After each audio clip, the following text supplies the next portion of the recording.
Vida Nueva para el Mundo extiende a usted la más cordial bienvenida a una entrega más del programa Preguntas al Aire. Hoy tenemos el privilegio de compartir este foro con el doctor Armando Alducin. Doctor, bienvenido en esta ocasión.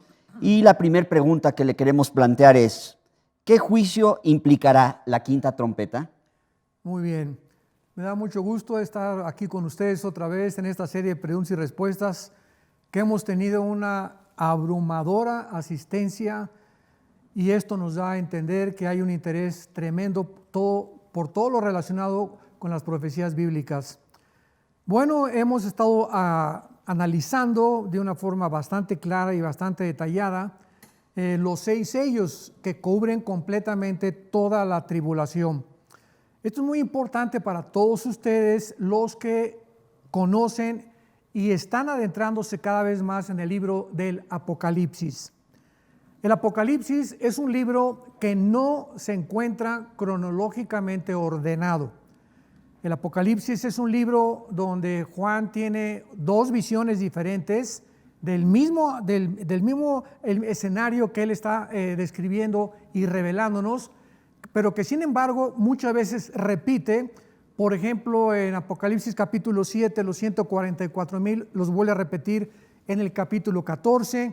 Después vemos nosotros que cuando está hablando de la gran ramera, habla después en el 17, cuando antes en el capítulo 13 ya el anticristo subió al poder, y es al revés, porque está claro que los primeros 3 años y medio de la gran tribulación, primero va a ser el sistema religioso de la gran ramera, y los últimos 3 años y medio, como claramente la Biblia lo dice 5 veces, de 1260 días o tiempo y tiempos y la mitad de un tiempo, son los últimos 3 años y medio que al anticristo, Apocalipsis capítulo 13, se le dio para poder gobernar. Entonces, esto es importante cuando comenzamos ya a ordenar las piezas del rompecabezas. Nos es mucho más fácil estudiar y conocer y explicar sobre todas las cosas el libro del Apocalipsis. Entonces, hace algún tiempo tratábamos nosotros de acomodar los 21 juicios que son los 7 sellos, las 7 trompetas y las 7 copas de una forma cronológica. Y recuerdo yo que muchas veces no nos cabía, o sea, queríamos acomodar las primeras 7 trompetas y después poner las 7 trompetas, las 7 sellos, perdón, las 7 trompetas y después las 7 copas. Y como que no acomodaba y fue un revoltijo ahí tremendo que a través de la escatología casi todos lo hicimos. Pero cada vez estamos aprendiendo más y recordamos esa frase de la Biblia: lo que sabemos no lo sabemos como lo deberíamos de saber. Y sobre todas las cosas, cuando nos acercamos al mundo de las profecías o de la escatología, mientras más cerca nos encontramos de la culminación de la historia y del plan de la salvación de Dios, más luz vamos a tener, más comprensión. Y Dios va a ir acomodando, porque finalmente Dios es el que nos da el conocimiento, la sabiduría y la inteligencia. Entonces, si algún conocimiento tenemos acerca de algo en la Biblia, es porque el Espíritu Santo nos lo reveló.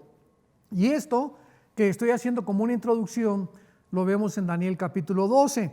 Ahí hace 2600 años que el ángel le dijo a Daniel: Daniel, te voy a revelar ciertas cosas que ni tú siquiera vas a comprender. Tú simplemente escríbelas, porque están selladas hasta que pasen aproximadamente 2600 años, que es la época en la que nosotros nos encontramos, para que podamos nosotros comprender lo que por muchos siglos el Espíritu Santo no le quitó la llave, el candado a lo que Dios tenía escondido.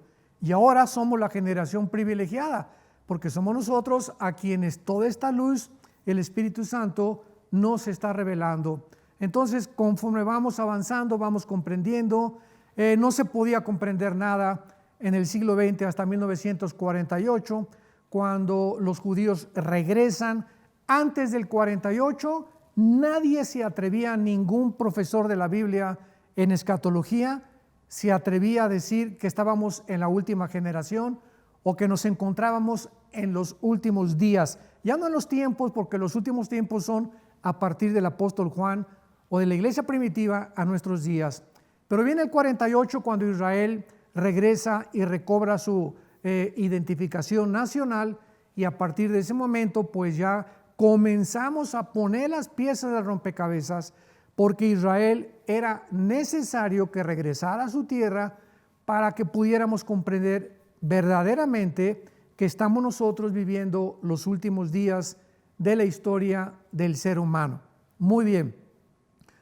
Habiendo dicho esto, entonces los 6 sellos cubren los 7 años del Apocalipsis, y sobre todo los 7 años de la tribulación o las 70 semanas de Daniel. Como lo sabemos, acordémonos que el 6º sello es la ira de Dios.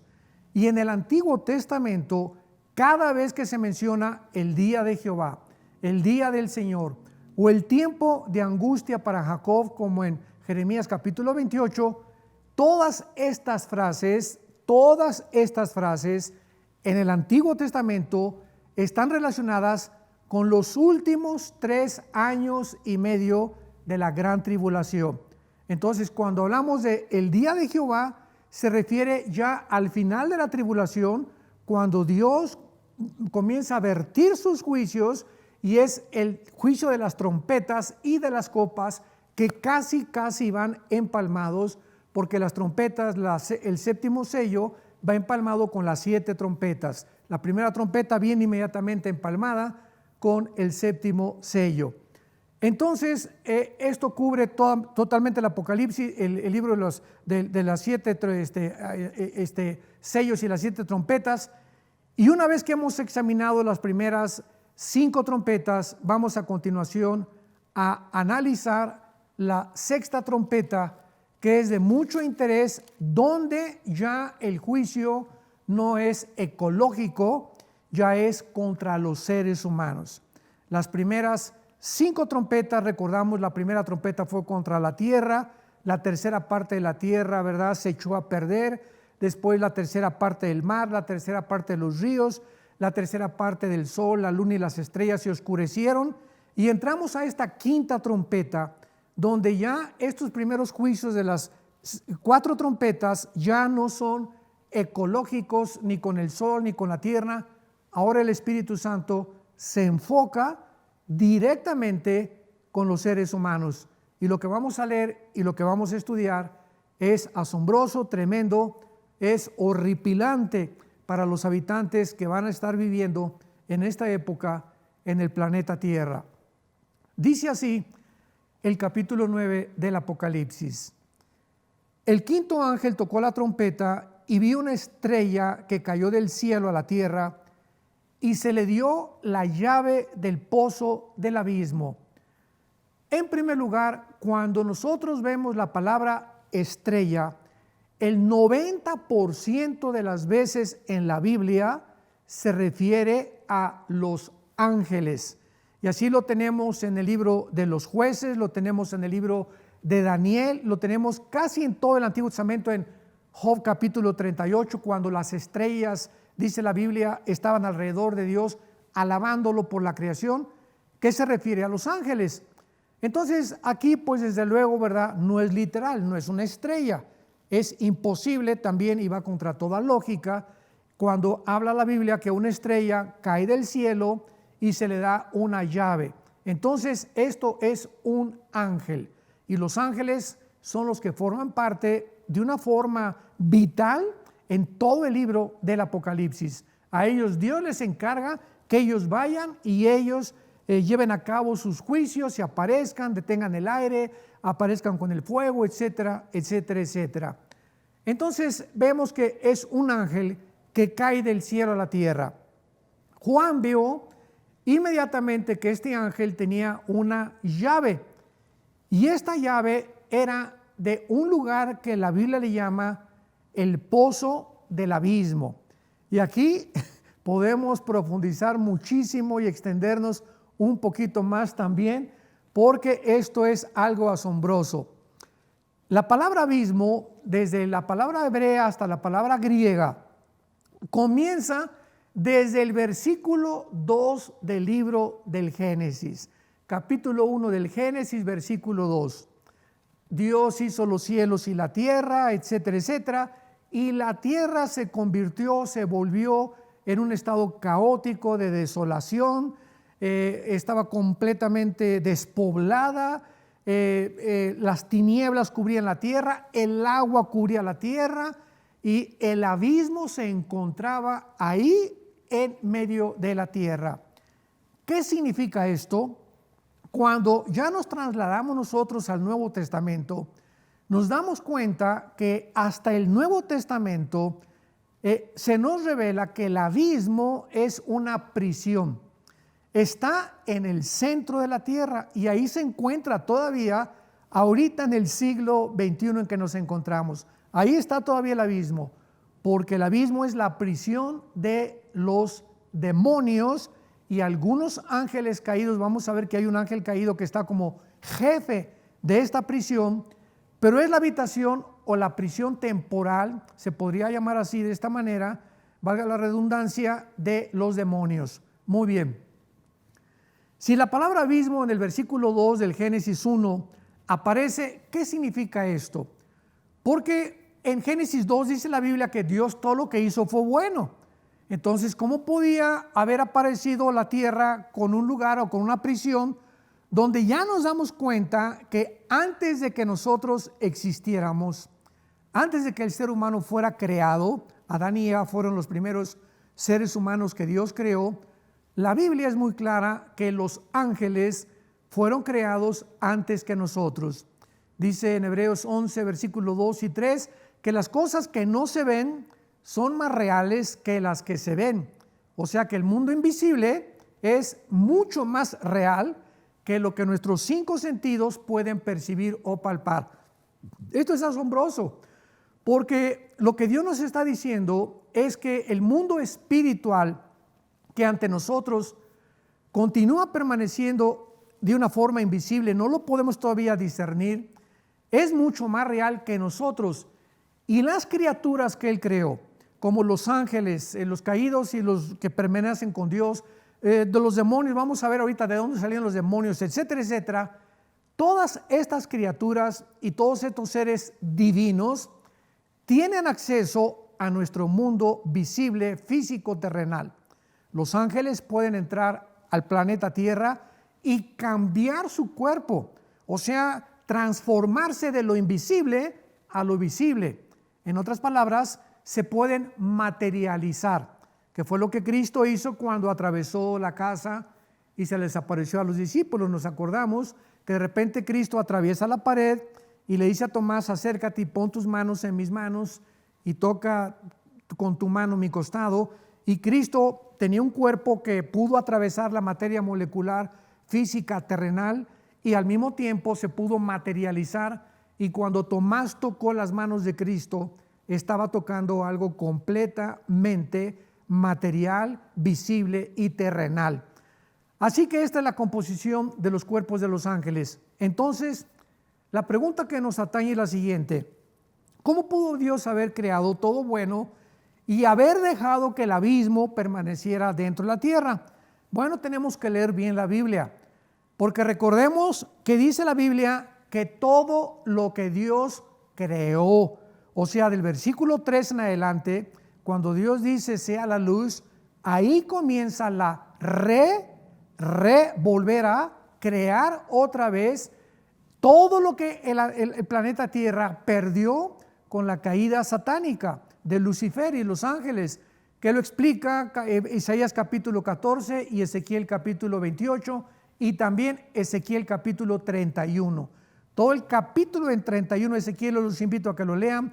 Ahí habla claramente de qué forma Satanás, Lucifer, en la forma del asirio, así se le denomina, estaba en el Edén antes que Adán y que Eva. Muy bien.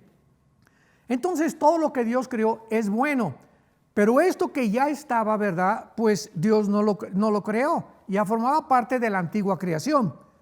Satanás ya estaba en el huerto del Edén y tampoco Dios lo creó cuando creó a Adán y Eva. Él formaba parte de la antigua creación.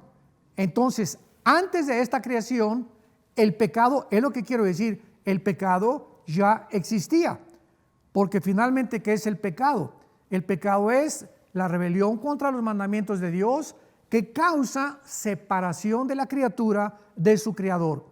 Cuando Lucifer, Isaías 14, del 12 al 14, se rebela contra Dios, en ese momento se separa de Dios, en ese momento Lucifer cae en el pecado y la comunión con Dios ya no es igual y es arrojado a la tierra donde él comienza, ¿verdad?, a levantar este mundo y donde la rebelión final fue en el universo que nos rodea actualmente, y esta es la razón por la cual él fue condenado. Entonces vemos nosotros que el pecado ya existía. Ahora el pecado entró al mundo, de Romanos 5:12, por un hombre. O sea, él introdujo el virus cuando ya Dios había creado todo bueno, y cuando Adán y Eva pecan, son sacados del huerto, porque un hombre imperfecto no podía vivir en un ambiente perfecto, que es el huerto del Edén. Entonces el huerto del Edén, pues ya no sabemos, desapareció, o tal vez está en el cielo, etcétera, etcétera, pero ya no vamos a especular en eso. Muy bien. Entonces el abismo, en el Nuevo Testamento se nos revela que es la prisión de los demonios. En el Evangelio de Lucas, el capítulo 7, el capítulo 8 de Lucas, del Evangelio de Lucas, se nos narra el caso de un endemoniado gadareno que tenía aproximadamente 6,000 demonios. Y cuando hablamos de demonios, tenemos que diferenciarlos de los ángeles caídos, porque los ángeles caídos, ¿verdad?, son la palabra ángel, malak y angelus, en el hebreo y en el griego, significa mensajeros. Los ángeles simplemente son los mensajeros de Dios. Los serafines no se ocupan para poder dar mensajes de Dios, es otro rango de criaturas espirituales, y los serafines no se ve en ninguna parte de la Biblia que hayan bajado a la tierra. Ellos se encuentran, dice Isaías 6, arriba del trono de Dios, diciendo todos los días, exaltando la santidad del Creador. Entonces los ángeles caídos no pueden entrar a los cuerpos humanos como los demonios. Y la palabra demonio, daimón, significa seres inteligentes. Entonces tenemos que diferenciar entre los ángeles caídos y los demonios, porque muchas veces muchas personas han asociado a estas dos criaturas cuando encontramos en la Biblia bastantes características que de ninguna manera los hacen ser semejantes.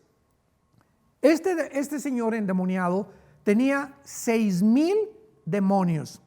¿Cómo lo sabemos? Porque una legión estaba formada en Roma por 6,000 soldados.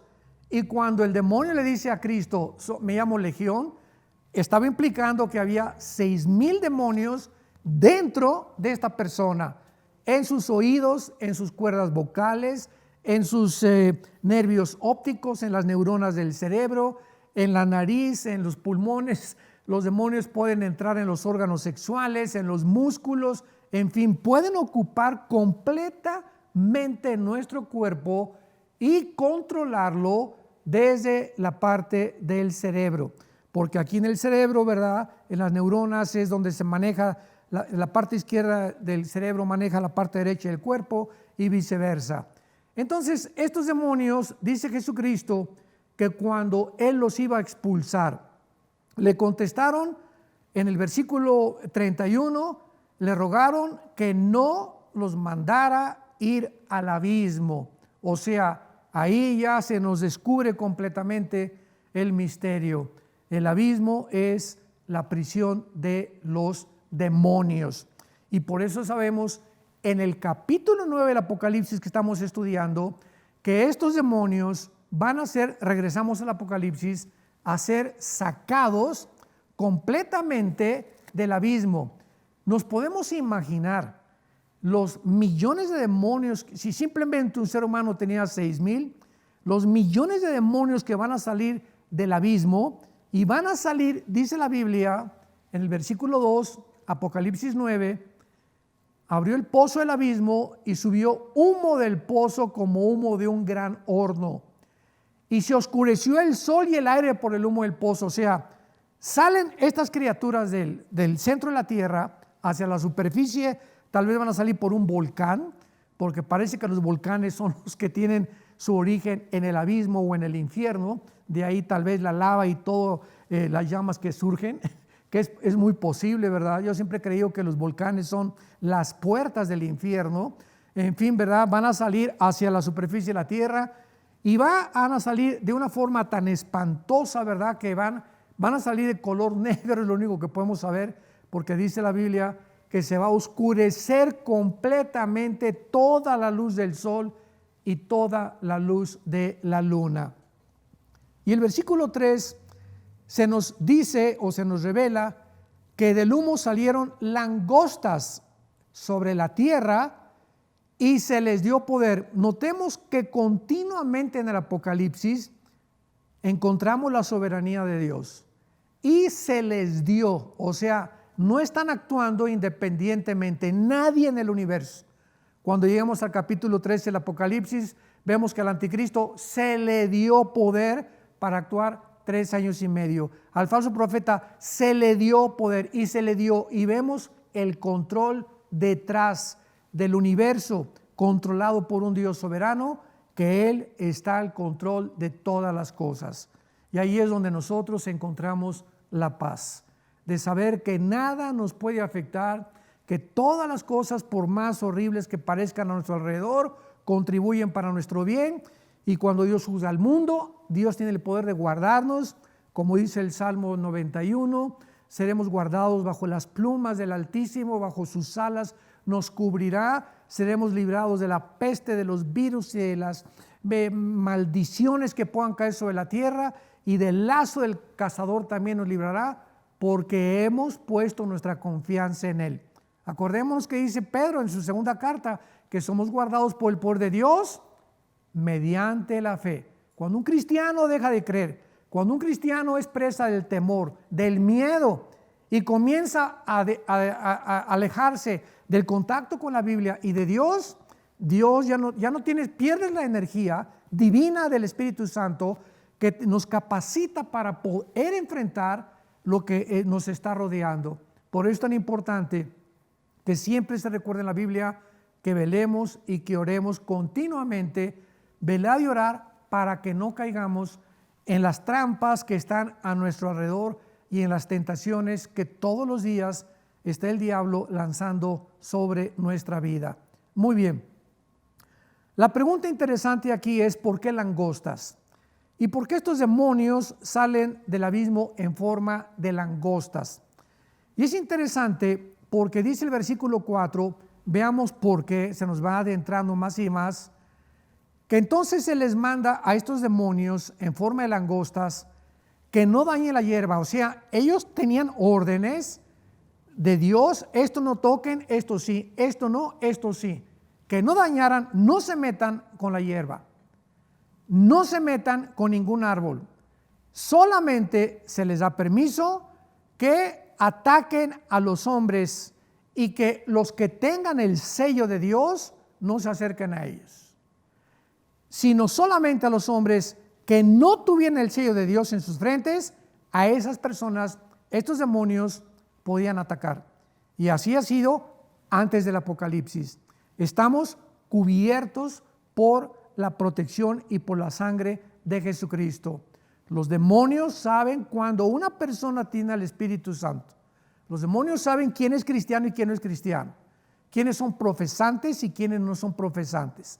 Así que no tratemos de engañar a Dios. O somos o no somos. Si somos, Dios nos va a cuidar. Dios nos va a guardar hasta el final. Y vamos a llegar a la meta, porque Él dijo en Filipenses 1:6, el Espíritu Santo iluminó a Pablo para que dijera: lo que Dios comenzó, lo va a terminar hasta el tiempo que Él regrese. Ahora vamos a contestar por qué langostas. Qué interesante está esto. Muy bien. Entonces les fue dado a los demonios no que mataran, ¿verdad?, sino que atormentaran 5 meses a los seres humanos. Imaginémonos esto. Es la primera vez en el Apocalipsis donde se menciona un tiempo cronológico, donde estas criaturas tienen el poder de actuar atormentando a los seres humanos que no están sellados por Dios, en este caso está hablando de los 144,000 judíos que fueron sellados en el capítulo 7, ya lo vimos también, sino que los atormentaran, y el tormento es como un tormento de alacrán o de escorpión cuando hiere al hombre. Hace algunos años vivíamos nosotros en Acapulco, y yo recuerdo que cuando llegamos a Acapulco, pues yo llegué como misionero. Estaba yo con la Iglesia Presbiteriana de México, me mandaron para que pudiera hacer una investigación, y después me fui a la sierra, 3 años con los indígenas entre la sierra de Oaxaca y de Guerrero, y no se imaginan el alacranero que todos los días estábamos enfrentando. Vivíamos en un mungalito, pues casi no teníamos de comer, comíamos lo que cortábamos. Y abría yo el cajón de cualquier parte y salían alacranes. Abría la llave del agua y salían alacranes. Y estábamos durmiendo en el suelo, en petates, en pisos de adobe. Entonces, ¿cómo era posible, verdad, que estos alacranes no nos picaran? Jamás nos picaron los alacranes. Esto es algo que quiero comentarles a ustedes. Ahora bien, ¿qué aprendí de los alacranes? Bueno, los indígenas nos enseñaron que los alacranes tienen aquí en la pancita unos pelitos.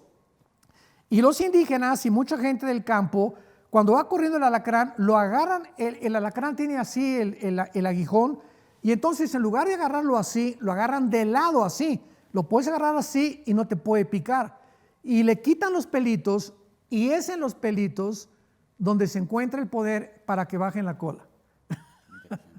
O sea, los alacranes que teníamos alrededor, los indígenas nos lo habían soltado para probarnos a los misioneros, pero eran alacranes que ellos ya les habían quitado los pelitos y solamente, ¿verdad?, pues se divertían asustándonos, pero por eso no nos picaron. Yo creí que era un milagro de Dios, ¿no? Pero fue algo maravilloso poder descubrir este secreto. Pero además me enseñaron también que cuál es el efecto cuando te pica un alacrán. Muy bien. Cuando un alacrán te pica, hay los güeros y los negros. Y los más peligrosos son los güeros, los chiquitos, no los grandotes, ni los escorpiones que son más grandes, que casi en México. En Durango, sí, al norte de México, en Durango hay bastantes alacranes grandísimos y allá hay escorpiones. Los alacranes, cuando te pican, el primer síntoma es que te comienza como a dar un cosquilleo en la mano izquierda, así como un hormigueo, y se te comienza a cerrar la garganta. Esto es interesante porque se parece al coronavirus, ¿verdad? Entonces se te comienza a cerrar la garganta y te ves impedido a respirar. Y hay muchos remedios para el alacrán. Es muy raro que pueda un alacrán, a menos que sea de Durango o alguna época o de algún tipo más del desierto más venenoso, que pueda realmente matar a un ser humano. Porque otra cosa que me dijeron, cuando comienza a acercarte, a cerrarte la garganta, a un misionero que iba con nosotros, presbiteriano, de la iglesia presbiteriana, le picó el alacrán, ya viejito, que fue mi tutor durante 3 años, y me acuerdo que le entró el pánico, y nos dijeron los indígenas, si tú te asustas, los indígenas sin saber ni conocer la mente humana, una persona que se asusta, actúa el sistema nervioso para que el veneno se acelere y te mate más rápido. Entonces el secreto era, tranquilo, me picó el alacrán, ¿verdad?, no me va a pasar nada. Si mantienes esta actitud de serenidad, no puede efectuarse el veneno del alacrán. Entonces parece que hay una gran similaridad con el coronavirus, ¿verdad? Porque el coronavirus pues es una esporia que está flotando en el aire, y no se llama en el aire coronavirus. Discúlpenme, señores, ustedes que han dicho que el coronavirus anda por todos lados.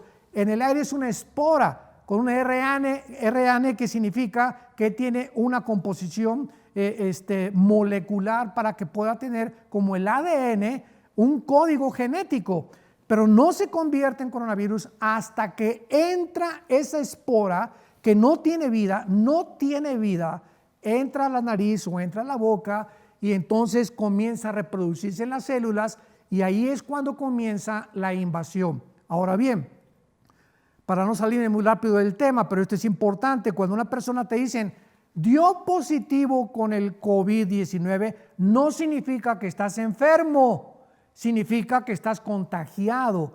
Y hay una gran diferencia entre tener contagio y estar enfermo. Te enfermas hasta que te bajan los pulmones y comienza el problema ya a increparse por falta de asistencia a Teno. Pero cuando te dan como positivo, tómate un Tylenol, ibuprofeno, antigripales, estate tranquilo, enciérrate ahí 2-3 días en tu casa y no pasa mayores. Pero cuando entra el temor y entra el miedo, se acelera de una forma misteriosa la reproducción de este virus y mata mucho más rápidamente a las personas. Pero no vamos a seguir ya con el coronavirus porque no se trata de eso ahorita, pero fue una cosa interesante porque los seres humanos en la quinta trompeta van a ser atormentados y van a sentir que se ahogan, van a sentir que se están asfixiando, pero no se van a asfixiar. Qué horrible va a ser eso, qué tremendo va a ser eso. Me ahogo, no, pero no se van a ahogar. O sea, esa sensación de que te estás ahogando es horrible, porque muchas veces la hemos experimentado con otras enfermedades. Y la clave en el versículo 5 de por qué son langostas, dice entonces que les fue dado que las mataran. Y es interesante porque dice en el versículo 5 que les fue dado que los atormentaran 5 meses. Y cuando examinamos las vidas de las langostas, descubrimos que duran 5 meses. Pero algo que es tremendo es que las langostas no tienen capitán, no tienen como las hormigas. Dice el libro de Proverbios, hablándole a los holgazanes y a los flojos que no quieren trabajar: mira la hormiguita, tú flojo que no junta ni amontona, y en el verano amontona su comida, y nadie les da órdenes. O sea, las hormiguitas, ¿quién puso en ese cerebro minúsculo las órdenes de por qué iban a ir por un granito de piedrita, dónde lo iban a poner? Cada una sabe dónde poner el de esa, y nadie les dijo cómo los pusieran. No tienen capitán, dice Salomón de las hormigas. Esto a mí me asombró cuando yo lo leí, porque dije, esto es solamente obra de Dios. Traen un chip, todas las hormiguitas traen un chip en su código genético, donde ya traen instrucciones como si fueran robotitas para saber exactamente qué van a hacer. No necesitan capitán, y así Dios las diseñó para que aprendiéramos, que no necesitamos que nos digan, haz esto, haz aquello, o pórtate bien. Tiene que nacer de nosotros el poder hacer las cosas para que Dios lo pueda ver, que nos nace hacer la obra de Dios sin que nadie nos tenga que estar diciendo, haz esto o haz aquello. En fin, entonces las langostas van a durar 5 meses, que va a ser el tiempo del tormento de los hombres. Y había otra pregunta muy importante. Sí, la pregunta es, ¿qué clase de seres son los descritos en esta trompeta? Correcto, muy buena pregunta también. ¿Qué clases de seres? Vamos a ver ahora qué forma adquieren estos demonios, y esto nos va a dar otra revelación tremenda con la tecnología del mundo moderno, porque dice en el versículo 6 que los hombres van a buscar morir y no van a poder, la muerte huirá de ellos. Y el versículo 7 de Apocalipsis 9 nos dice el aspecto de las langostas. Pongamos atención. Eran semejantes a caballos preparados para la guerra. O sea, que traían una fuerza impresionante como un caballo. Dice en el libro de Job, cuando Dios le revela a Job las características de los corceles, que el caballo no tiene miedo. O sea, el caballo tiene un jinete arriba y se enfrenta, acuérdense, ejército contra ejército, como antiguamente peleaban, y los caballos no comienzan a frenarse, no se enfrentan y chocan unos con otros, porque así los diseñó Dios. Son animales diseñados especialmente para la guerra. Entonces, estas langostas o estos demonios se les compara con caballos porque no tienen temor ninguno. Van contra el que se van y sabemos que nada los va a detener. En segundo lugar, dice que en las cabezas tenían como coronas de oro. Esto nos habla que estas coronas, la corona implica gobierno o dominio o control. A estos demonios, recordemos, se les dio. Les voy a dar un poder venido delegado por Dios, y ustedes van a hacer esto que yo les mandé, porque es una autoridad que yo les he conferido, dijo Dios. Entonces, estos demonios se retratan con coronas de oro, simbolizando el poder o la autoridad divina que se les permitió llevar a cabo. Número 3, y aquí entramos ya en materia, las caras como caras humanas. Número 1, apúntalo. 2, cabello como de mujer, también es humano, o sea, la cara y el cabello como de mujer. 3, los dientes como de leones, un animal feroz, cruel y sanguinario. 4, corazas de hierro y sus alas como el estruendo de muchos carros de caballos y colas como escorpiones. ¿Qué es lo que la Biblia nos está revelando aquí? He leído algunos comentarios de este pasaje del Apocalipsis y muchos han dicho que pues son helicópteros, que son drones, etcétera, etcétera, pero la grande equivocación, lo que no se puede sostener ya, de que son drones o de que son helicópteros o de que son cosas modernas, es que nos dice en el versículo 11 que tienen un rey y que el rey de ellos es el ángel del abismo, que se llama Abadón y en griego Apolión. Entonces los helicópteros, ¿verdad? Y los drones, etcétera, etcétera, no están gobernados desde el centro de la tierra del abismo por el ángel llamado Apolión. Entonces, estas criaturas son literales, son mezcla híbrida, humano, animal e insectos o reptiles. Y es lo que desde 1943 del siglo pasado, los nazis, el licenciado Martín, los nazis quisieron comenzar a experimentar la experimentación genética con el famoso Mengele, ¿verdad? Que fue el doctor que después agarraron en Brasil y que abrió a las mujeres embarazadas para, son cosas horribles que hasta da pena describirlas, y querían cambiar la raza para hacerla pura y que nada más gobernar el mundo la raza aria, eliminar a los negritos, a los gitanos, a los judíos, etcétera, etcétera. Y hasta 1954, cuando ya se descubre el ADN por los doctores Crick y Watson, con el hélice del ADN, ya ahora el genoma humano ha comenzado a ser manipulado en laboratorios clandestinos. Y ya podemos darnos cuenta y descubrir que ya se están llevando mezclas entre seres humanos, ADN de seres humanos, con ADN de arañas, seres humanos con animales, con insectos, en la experimentación de crear y poder llevar a adjudicarle al ser humano lo que muchos animales tienen, como el murciélago, que tiene un radar impresionante, que lo pudiéramos tener nosotros, o como la tela que la araña puede fabricar, que pudiéramos nosotros convertirnos en hombres araña, y tonterías de esas. Pero esto es precisamente a donde el mundo ha llegado, y es donde la Biblia hace 2000 años se adelantó. Pues nunca mejor dicho, un panorama apocalíptico. Completamente. Entonces, para despedirnos de nuestro auditorio, porque sin lugar a dudas nos estamos acercando a este tiempo, ¿qué recomendaría, doctor Alducin? Dice en 1 Pedro 4:7, el fin de todas las cosas se acerca. Velad y orad, seamos sobrios y vivamos hoy más que nunca, acerquémonos a la Biblia. Porque la Biblia es nuestro contacto, dijo Jesús, mis palabras son espíritu y son vida.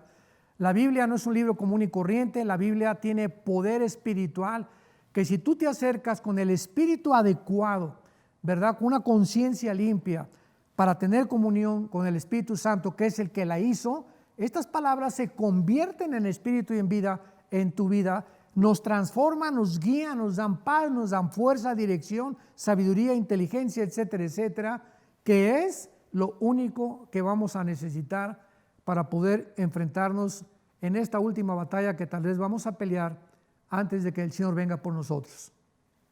Doctor Alducin, pues muchas gracias, y muchas gracias también a usted, que nos honra con el favor de su atención a estas emisiones de Preguntas al Aire. Esperamos contar con su atención, con su asistencia a través de este medio en una próxima entrega. Que Dios les bendiga. Buen día. Vida Nueva para el Mundo se sostiene y propaga el mensaje de salvación de Jesucristo gracias a Dios y a tus donativos. Llevemos juntos el Evangelio de Jesucristo al mundo entero. Realizamos eventos, seminarios, congresos y diferentes programas para dar a conocer el mensaje de salvación y el poder de nuestro Señor, transformando y edificando vidas de mujeres, hombres, niños alrededor del mundo. ¿Qué pasa cuando decides hacer tu donativo? Aunque no puedas llevar la palabra personalmente a todo el mundo, de esta forma lo estás haciendo. Con tus donativos o aportaciones, estás sembrando y formando parte de lo que Dios está haciendo en su obra. Estás ayudando a traer luz a la oscuridad, paz al conflicto y esperanza a los que no tienen ninguna. Dona desde México.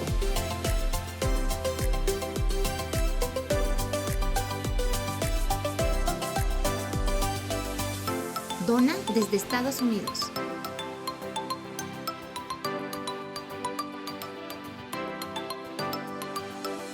Para el resto de donaciones de otras partes del mundo, www.vidanuevaparelmundo.org.mx/dona. Estamos cumpliendo la gran comisión. Por tanto, vayan y hagan discípulos a todas las naciones, bautizándolos en el nombre del Padre, del Hijo y del Espíritu Santo, enseñándoles que guarden todas las cosas que les he mandado.